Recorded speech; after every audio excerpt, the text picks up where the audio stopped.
A song yet to be played. The warm glow of the chandeliers bathed the fine dining hall in golden hues, the murmurs of conversations blending with the gentle clinking of glasses. The Opal Room, one of New York's most elite restaurants, was a place where the wealthy dined in effortless luxury. It was the kind of place where waiters moved like silent shadows, responding to the slightest nod of a patron's head.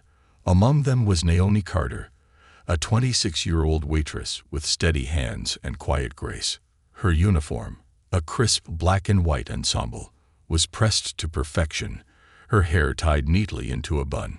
She was efficient, polite, and entirely invisible to most guests. But she carried something they would never guess.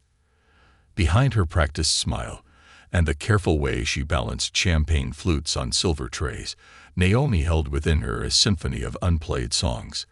Music wasn't just a passion, it was her soul. She had spent her childhood in a cramped apartment in Harlem, where her mother, a tired but fierce woman, worked 2 jobs to keep Naomi and her younger brother afloat. They didn't have much, but what they did have was an old upright piano, left behind by a neighbor who couldn't take it when they moved. Naomi had been just 6 years old when she first pressed her fingers against those ivory keys. The sound that emerged was clunky, imperfect, but something awakened inside her. By the time she was 10, she could play Beethoven and Chopin by ear. By 14, she had composed her own pieces, melodies that made her mother weep in the evenings as she listened from their tiny kitchen. But talent and passion didn't pay the bills. She had applied for scholarships, auditioned for music academies, sent tapes to producers. All met with rejection. The world didn't work on talent alone. Without connections, without money, dreams faded. And so, at 26, Naomi found herself here, at the Opal Room, serving the wealthy, watching them, but never truly being seen. Tonight was just another shift. At least, that's what she thought. A disruptive arrival. The night had settled into its usual rhythm when the heavy oak doors swung open. A gust of cold air followed as a group entered the restaurant, their laughter cutting through the refined atmosphere. At the center of them was a man whose presence commanded immediate attention. Victor Langley, billionaire, real estate mogul, a name that sent stock markets rising and falling at his whim, and an unbearable man to serve. Naomi had heard the stories. He was arrogant, cutthroat, a man who enjoyed reminding others just how insignificant they were. With his tailored navy suit and a Rolex that likely cost more than Naomi would earn in 10 years, Victor walked in, as though he owned the very air they breathed. His entourage followed closely, laughing at his jokes, eager to bask in the glow of his wealth. The restaurant held its breath. Victor Langley was a regular, and his visits were always an event. Some waiters even dreaded serving him, knowing he enjoyed making people uncomfortable just for his amusement. Naomi, however, had no choice. The head waiter, Henry, discreetly gestured for her to take the table. His look was almost apologetic. Taking a deep breath, Naomi approached, masking her hesitation with practiced professionalism. A game of power. "Good evening, gentlemen," Naomi greeted smoothly, her voice even and controlled. "Welcome to the Opal Room. May I start you off with—" Victor looked at her directly for the first time, his sharp blue eyes flickering with interest. "You're new," he stated, though it wasn't a question. Naomi kept her expression neutral. "I've worked here for a little over a year, sir." "Strange," he mused, swirling the whiskey in his glass. "I usually remember faces, but I suppose—" He glanced at his companions with a smirk. "Some people just blend into the background, don't they?" The men at the table chuckled. Naomi did not react. She had been in this situation before, the wealthy treating the working class like decorations, like props in their world. So she simply smiled, nodded, and continued taking their orders. But Victor wasn't done. He leaned back, eyes scanning her. "Tell me, Naomi," he said smoothly, "do you enjoy being a waitress? Is this your life's dream?" His words dripped with mockery. Naomi's grip on her notepad tightened, but her face remained impassive. "I take pride in my work, sir," she replied calmly. Victor chuckled. "Come now, there must be something else you wish you could do. Everyone here has some grand ambition, don't they?" He tilted his head, watching her with dangerous amusement. "Or are you truly satisfied serving tables?" There was no right answer. If she said yes, he'd mock her for lacking ambition. If she said no, he'd mock her for failing to achieve her dreams. Still, Naomi refused to let him win. "I think," she said evenly, "that every job has dignity, and every person has something they're passionate about." Victor raised a brow. "And what's yours?" Naomi hesitated, knowing this was a trap. But silence would only make him push harder. So finally, she said, "Music." There was a flicker of something in Victor's expression. "Music," he repeated. "Ah. Let me guess, singing." "No," Naomi said, lifting her chin slightly. "Piano." At this, Victor's smirk widened. Well, a pianist," he mused, sipping his whiskey. "How interesting. You don't look the type." His words weren't a compliment. Naomi could feel the weight of judgment in them. "A pianist," Victor repeated, louder now, making sure the nearby tables could hear. "And yet here you are, serving food instead of playing concerts. A shame. Really." Laughter rippled from his companions. Naomi felt her stomach tighten, but she held her ground. Victor then turned to glance around the restaurant, until his eyes landed on the gleaming grand piano in the corner of the room. A wicked grin curled across his lips. "Tell you what, Naomi," he said, amusement flickering in his gaze. "Why don't you play something for us?" The table erupted in cheers, some banging their glasses in encouragement. Naomi's breath caught. She knew exactly what this was. A test. A spectacle. Victor didn't expect her to be good. He expected her to fail, to stumble in front of the restaurant's elite so they could all have a good laugh. She opened her mouth, prepared to refuse. But then Victor's smirk hardened. "Oh," he said, "unless you're all talk." That was the moment everything changed. Naomi could feel the weight of the room's eyes on her. The expectation. The trap.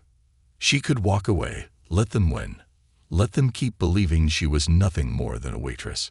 Or she could sit at that piano and show them exactly who she was. Slowly, Naomi inhaled.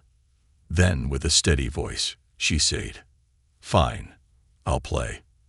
The keys to power. A hush fell over the opal room.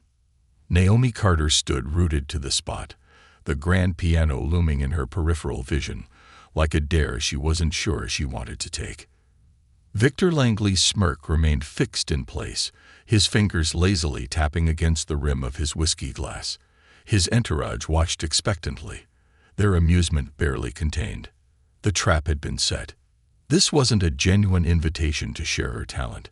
It was a performance she hadn't agreed to, a cruel game where failure meant humiliation and success would be mocked all the same. Naomi could walk away. She could shake her head, say she wasn't comfortable, and endure Victor's smug laughter as he turned to his friends and dismissed her as just another dreamer who never dared. But something deep inside her refused. She had spent years working in the shadows, carrying trays, pouring wine for people who never looked twice at her. She had buried her dreams beneath practicality, pushed music to the edges of her life, where it remained nothing more than a fading echo. And for what? To be humiliated by men like Victor Langley? No, not tonight.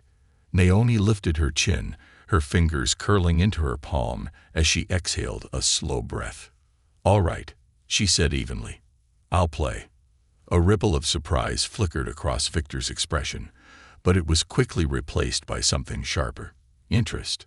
He had expected her to back down. Now the stakes had changed. Naomi turned toward the grand piano, her heels clicking against the polished marble floor as she walked through the restaurant. The soft murmur of conversations faded, replaced by a charged silence as patrons turned in their seats to watch. This wasn't just entertainment anymore.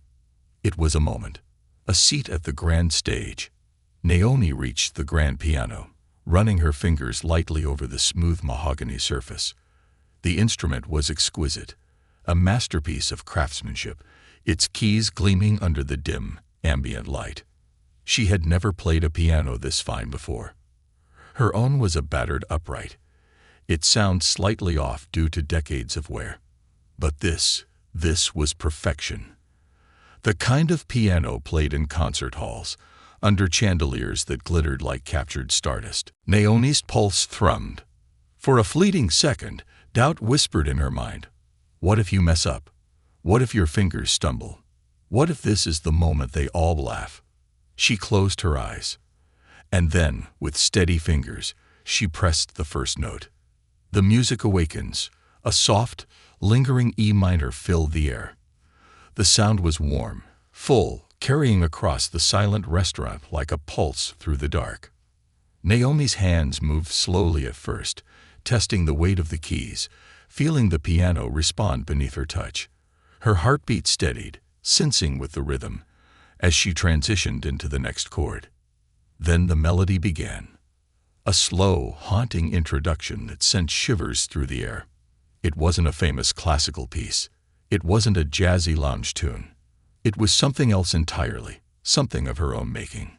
A song she had written years ago, when she had first realized her dreams were slipping from her grasp. A song born from long nights of practice, from the ache of wanting something just beyond her reach. The notes spilled forward like a confession, soft but deliberate, aching but powerful. And something incredible happened. The restaurant, once filled with the clinking of glasses and idle conversation, had fallen into absolute silence. Every fork had stilled. Every whisper had died on parted lips. Naomi felt it, that moment when music transcends sound and becomes something else, something alive. Victor's smirk had vanished. His fingers, once tapping idly against his whiskey glass, had gone still. Naomi didn't look at him. She didn't need to. Her hands moved instinctively now, fluid and effortless, as if she had been waiting for this moment her entire life. The melody rose, twirling through the air like the embers of a dying fire climbing toward the sky. Her left hand provided the deep, resonant foundation, while her right painted stories on the air, moments of hope and heartbreak, of loss and resilience. Naomi's music was not just heard, it was felt. The moment of reckoning. By the time the final notes rang out, the silence was so deep it felt tangible. For a moment, nothing happened. The air hummed heavy. Then, a single sound. A sharp, loud clap. Then another. And then, like a wave crashing against the shore, applause erupted throughout the restaurant. It wasn't polite. It wasn't reserved. It was thunderous. Naomi sat frozen for a moment, her hands still resting lightly on the keys, her breath shallow. She had done it. Not just played. Not just performed. She had commanded the room. She had silenced the doubt, the mockery, the disbelief. She had won. As she turned, she saw people standing. Diners she had served countless times, but who had never truly seen her before. One woman, elegantly dressed in pearls, dabbed at her eyes. An older gentleman nodded approvingly, his hands still clapping. Even some of Victor's entourage, who had been so eager to laugh at her expense, looked stunned. But Victor Langley, he remained seated. His expression was unreadable, caught between amusement and something else entirely. Naomi met his gaze. For the first time that night, she held the power. Victor exhaled slowly, then gave a single, slow clap, mocking, almost reluctant. "Well," he said, his voice carrying through the applause. That was unexpected. The applause didn't fade, but Naomi heard the shift in his tone. He hadn't expected this. He had expected her to stumble, to shrink, to fail. Instead, she had taken his challenge and turned it into a victory. Naomi stood, smoothing her uniform as she nodded toward the crowd before stepping away from the piano. As she walked past Victor's table, he leaned forward slightly, his voice lower this time. "You're impressive," he admitted, swirling his drink. But don't let this go to your head, sweetheart. One performance doesn't change where you are. Naomi stopped. Then, with quiet confidence, she met his gaze and said, "Neither does $1 billion." For the first time that night, Victor had no response. As Naomi returned to her station, waiters discreetly congratulated her, their smiles small but genuine. For the rest of the evening, Victor Langley was quiet. His usual confidence had dimmed slightly, as if recalculating. And Naomi? She wasn't just a waitress anymore. She was something more. She had been seen. And she had made them listen. The ripples of a single song. The final note had faded. The applause had rung loud and triumphant. But now, the opal room was settling back into itself, the atmosphere shifting from one of awe to the usual murmur of clinking glasses and quiet conversation. And yet, nothing was the same. Not really. Naomi Carter could feel it in the way people's eyes lingered on her now, in the subtle nods from patrons who had never acknowledged her before, in the whispered conversations that buzzed around the room like electricity. She had played, and she had won. But the night wasn't over. And neither was Victor Langley. A game of power, unfinished. Victor had been watching her. Even as the restaurant slowly returned to normal, he hadn't looked away. Naomi could feel his gaze like a weight at her back as she moved between tables, refilling glasses, clearing plates. She wasn't rattled, not exactly, but she was aware of him. And Victor Langley was not used to losing. So of course, he wouldn't let it end here. When she approached his table to clear their empty appetizer plates, he leaned back in his chair, his expression inscrutable. "Well," he said smoothly, swirling his whiskey. "That was quite the performance, Naomi." Naomi kept her voice even. "Thank you, sir." Victor smirked, tilting his head slightly. "Tell me something. Was that a one-time display of defiance, or are you actually talented?" His entourage chuckled, but it was an awkward kind of laughter, like they weren't sure whose side they should be on anymore.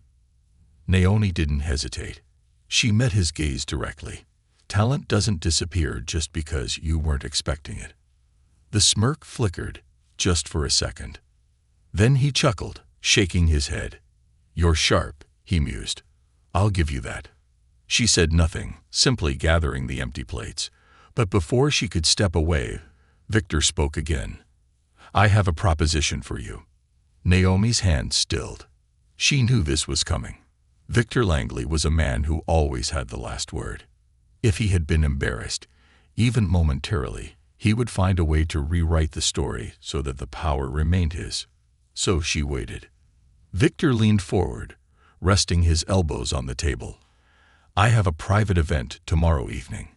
Exclusive guests, high-profile people. I want you to play." Naomi blinked.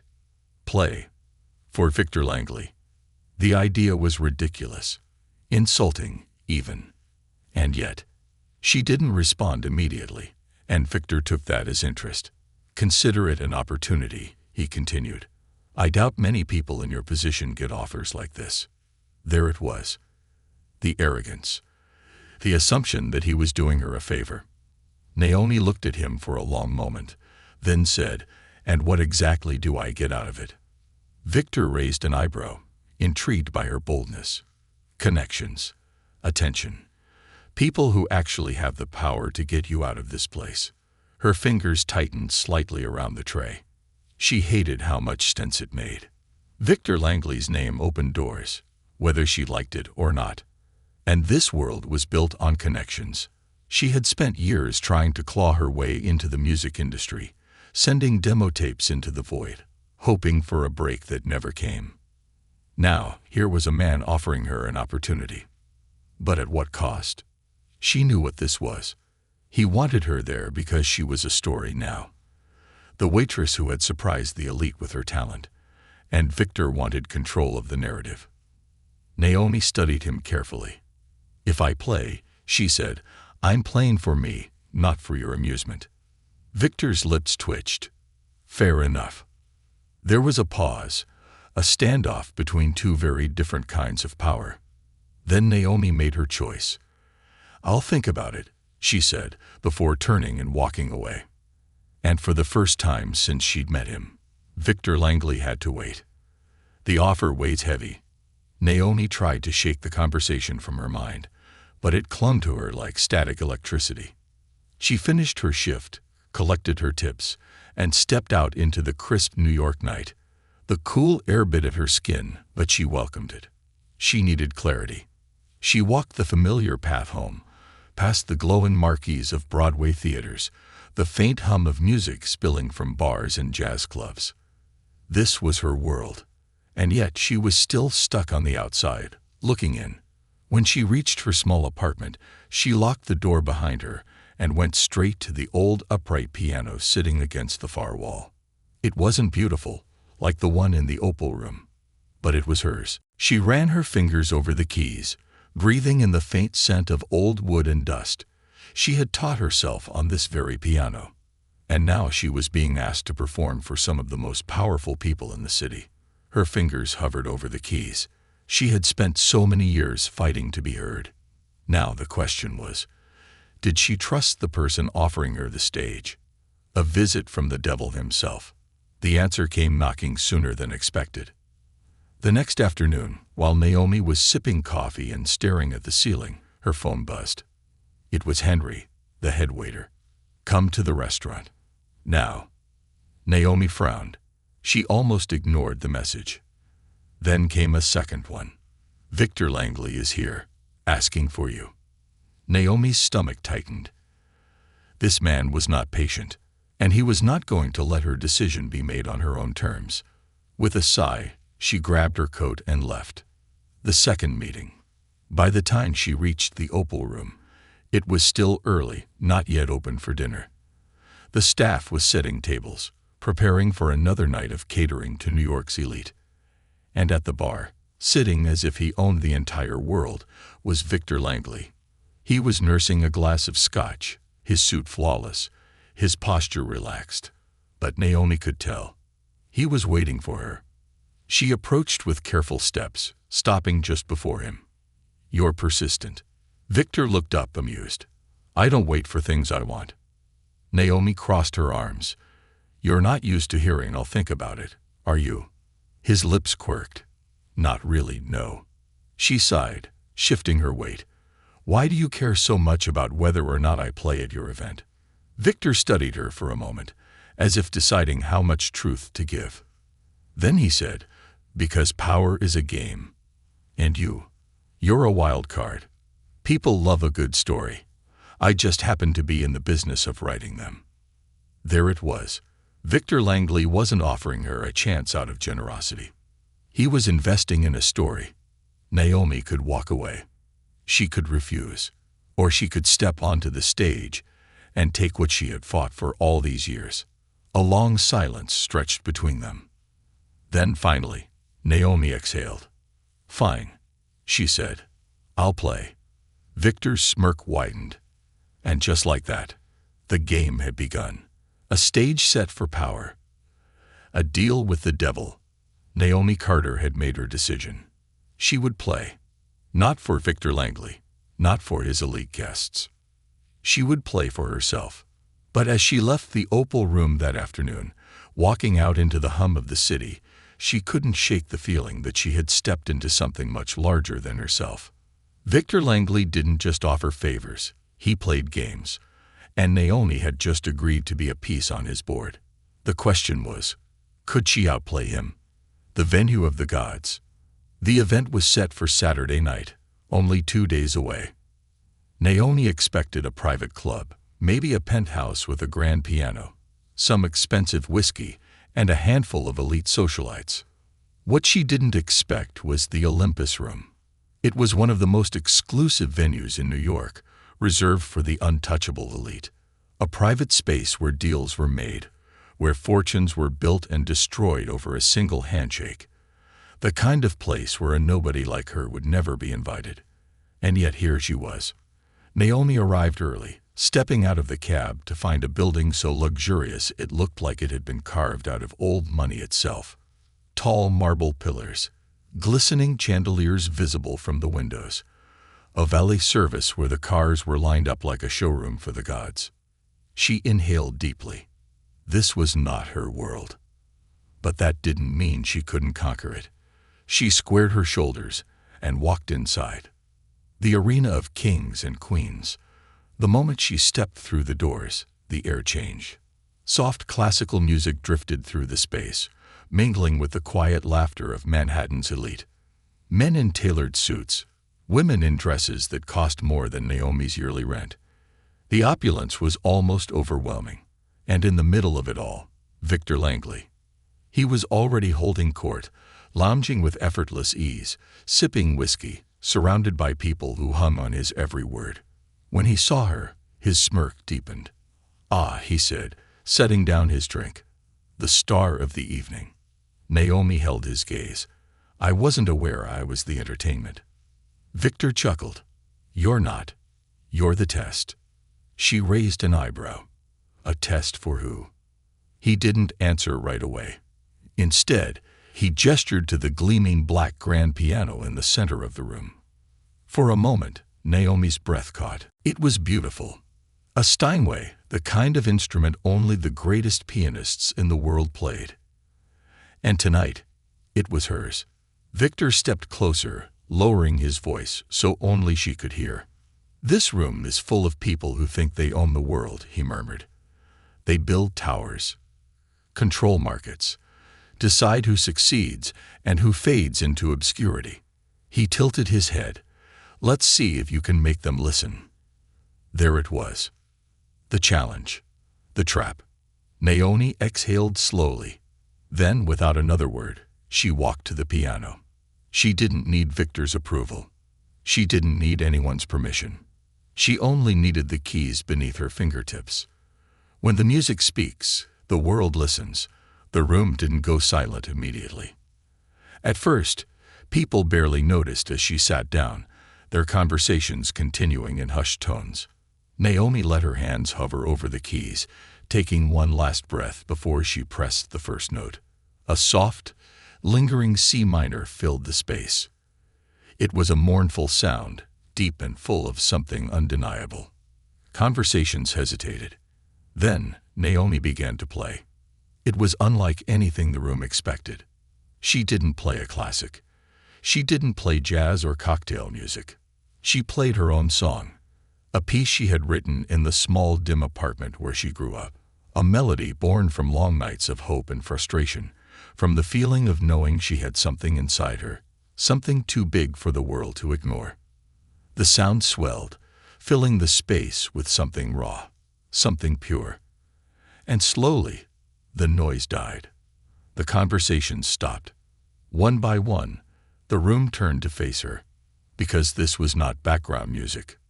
This was a force. This was a moment. Victor had asked if she could make them listen, and now she had. Power shifts in silence. By the time the final note faded, the silence was so thick it felt alive. Naomi let her hands rest on the keys, her breath still catching up with her heart. Then, applause. But not the polite, shallow clapping of people who were merely entertained. This was something deeper, a standing ovation. People rose from their seats, hands coming together, faces stunned, moved. Naomi blinked, momentarily overwhelmed. She had played in front of people before, but never like this, never in a room so powerful. She stood slowly, exhaling as the applause thundered around her. And then she saw Victor. He was still seated, still watching. But his expression, it wasn't amused anymore. It wasn't smug. It was something else entirely. Something that looked an awful lot like calculation. The king's move. When the applause finally died down, Naomi excused herself, slipping toward the back of the room for a breath of air. But she didn't get far. Victor was already there. "You had them," he said, stepping closer. "For a moment, you had the entire room in the palm of your hand." Naomi tilted her head. "You sound surprised." Victor smirked. "I'm not. I knew you'd be good." He paused. "I just didn't expect you to be dangerous." Naomi's brows furrowed. Dangerous. Victor exhaled, swirling the whiskey in his glass. Do you know what power is, Naomi? She folded her arms. I'm sure you're about to tell me. He chuckled. Power isn't just about money. It's about influence. Control. His gaze flickered toward the crowd still buzzing about her performance. And tonight, you just became someone they care about. Naomi stiffened. She hadn't thought about it like that. This wasn't just about a song anymore. It was about perception. The way people saw her now. She wasn't just a waitress. She wasn't just a pianist. She was a story. And Victor Langley. He saw opportunity. You need to be careful, he said, his voice quieter now. Because if you're not, someone else is going to write your story for you. Naomi narrowed her eyes. And what about you? Are you offering to write it for me? Victor's smirk returned. Oh, sweetheart. I don't write stories. He stepped closer, voice dropping lower. I rewrite them. The unwritten symphony of power. Echoes in the aftermath. The applause had faded. The crowd had returned to their expensive wines, whispered conversations, and hushed negotiations over billion-dollar deals. But something had shifted. Naomi Carter could feel it in the way people glanced at her differently now, in the weight of lingering stares from men in tailored suits and women draped in diamonds. She wasn't just a waitress who played piano anymore. She was something more. Victor Langley had called it power. Influence. A place in a world that had never acknowledged her before tonight. But Naomi knew better. Power wasn't given. It was taken. And tonight, for the first time, she had reached for it. But the real question was, what would she do with it now? The devil's invitation. She needed air, space to breathe. Naomi slipped through the side door of the Olympus room, stepping onto the rooftop terrace. The city stretched below her, a glittering sea of lights and skyscrapers that felt both distant and endless. She leaned against the cool marble railing, inhaling deeply. Music had never felt this dangerous before. You're handling this well. She didn't have to turn around. She knew that voice now. Victor Langley. He moved beside her with the casual ease of a man who owned everything he touched, one hand in his pocket, the other still holding his whiskey. The night air ruffled his suit jacket, but he didn't seem to notice. Naomi exhaled, rolling her shoulders. Handling what, exactly? Victor smirked. Being watched. She tilted her head, eyes scanning the skyline. I'm used to being invisible. Not anymore. He sipped his drink. Tonight, you made yourself very present. Naomi turned to face him, arms crossed. And what do you get out of that? Victor chuckled, stepping closer. I like unpredictable things. And you, Naomi, you're unpredictable. She studied him carefully. The way he carried himself, the way he spoke, it was all calculated. Every conversation was a chess match. And Victor never played without a strategy. What do you want from me, Victor? She asked, her voice steady. His smirk widened slightly, but his eyes darkened. I want to help you. Naomi scoffed. Why do I doubt that? Victor shrugged. Because you don't trust me. Should I? He leaned in slightly, his voice lowering just enough to make the moment feel charged. That depends, he murmured. How badly do you want this? Naomi swallowed, but she didn't look away. She knew exactly what he was doing. Victor Langley was testing her, dangling a future in front of her, seeing how desperate she was to take it. But Naomi Carter was not desperate, and she sure as hell wasn't about to let a man like him think he held her fate in his hands. She stepped closer, mirroring his confidence, her voice just as quiet. You want to help me? She asked. Or do you want to own me? A flicker of amusement passed through his expression. Ownership is such an ugly word, he mused. I prefer investment. Naomi's lips curled slightly. And what's your return? Victor exhaled, tilting his head. Oh, sweetheart, that's the real question, isn't it? For a long moment, they just stood there, two forces, two players, Two people who understood that nothing in this world was free. Then Victor reached into his pocket and pulled out a sleek black business card, holding it between two fingers. My office, Monday morning. Let's talk about your future. Naomi glanced at the card, but didn't take it. Victor smirked, placing it on the railing instead. Think about it, he said. Then, with the same effortless arrogance he always carried, he turned and walked away. Naomi watched him go, the weight of his offer lingering like a melody left unfinished. The voice of warning. The moment she stepped back inside, she felt another set of eyes on her. This time, it wasn't Victor. It was someone else. A man in his late 40s, sharp-eyed, dressed in a dark navy suit. He wasn't drinking. He wasn't engaged in conversation. He was watching her. And then, just as she was about to move past him, he spoke. You played beautifully tonight. Naomi slowed, studying him. Thank you.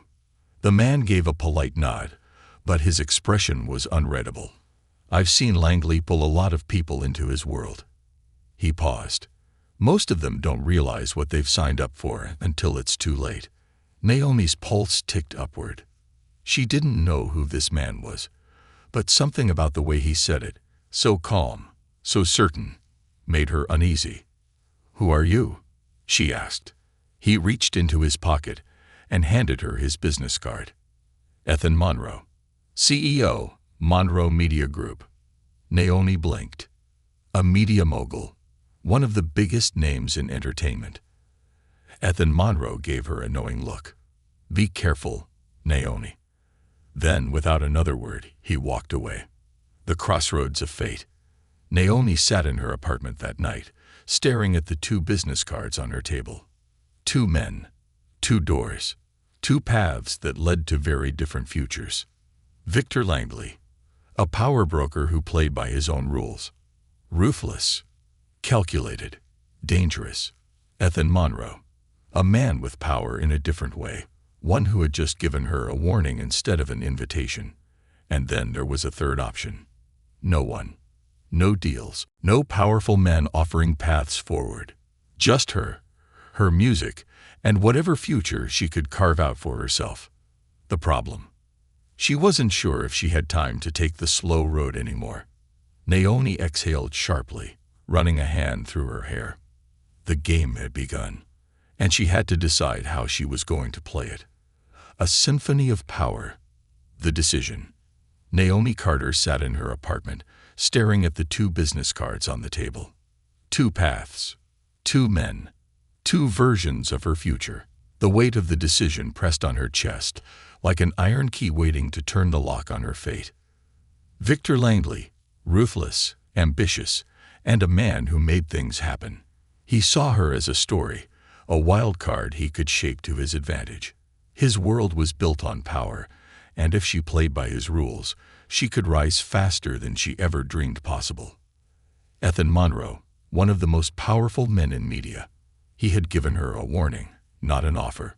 That meant he knew exactly who Victor was, and more importantly, what he was capable of. And then, there was the unspoken third choice. To walk away. To keep fighting alone. To grind her way through the industry without the shortcuts, the connections, or the dangers that came with men like Victor Langley. She exhaled sharply. She had spent years fighting for a seat at the table. Maybe it was time to stop asking for permission.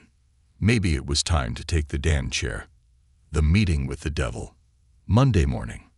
Naomi stepped into Langley Tower, a 50-story skyscraper that loomed over Manhattan like a monument to unchecked power. The elevator glided up, silent and smooth, until the doors opened to the top floor. Victor Langley's office was exactly what she expected. Minimalist, powerful, and designed to make people feel small. Floor-to-ceiling windows overlooked the city, a conqueror's view. Victor sat at his desk, sipping coffee like he had been expecting her all along. You took your time, he said, smirking. I don't rush decisions that affect my life. Naomi said, stepping inside. Victor leaned back, watching her carefully. And Naomi sat down across from him, crossing her legs, matching his ease, his confidence. "You want me in your world," she said. "So let's talk about what that means." Victor chuckled. "I like this side of you." She held his gaze. "Then let's cut the games." Something shifted in his expression. For the first time, he wasn't just amused. He was intrigued. "All right," he said, setting his cup down. "Let's talk. The contract of a lifetime." Victor's proposal was clear, calculated, and designed to tie her to him. A recording contract, a fast-track debut in the high-end music world, exclusive performances in elite venues, played in front of the people who controlled the industry. And the price? Loyalty. Not in words, but in actions. Naomi Carter would become Victor Langley's prodigy, his investment, his rising star. She would gain power, wealth, and influence, but at a cost. Every move would be watched. Every step forward would be crafted. Victor didn't create stars. He owned them. Naomi ran a finger along the edge of the contract, feeling the weight of it in her hands. "You want me to sign away my freedom," she murmured. Victor leaned in slightly. "I want you to understand that power is never free, Naomi. The real question is, how much do you want this?" The words settled in the air like smoke. Naomi inhaled slowly. Then she picked up the pen. Victor smiled. Then she put the pen down and tore the contract in half. The fall of a king. Silence. The paper fluttered to the desk in two clean pieces. Victor's smirk vanished. His eyes darkened, not in anger, but in shock. No one did this to him. No one walked away from Victor Langley. Naomi sat back, her expression calm. "I spent my whole life waiting for people to notice me, to let me in, to give me a shot." She tilted her head slightly. "I don't need you."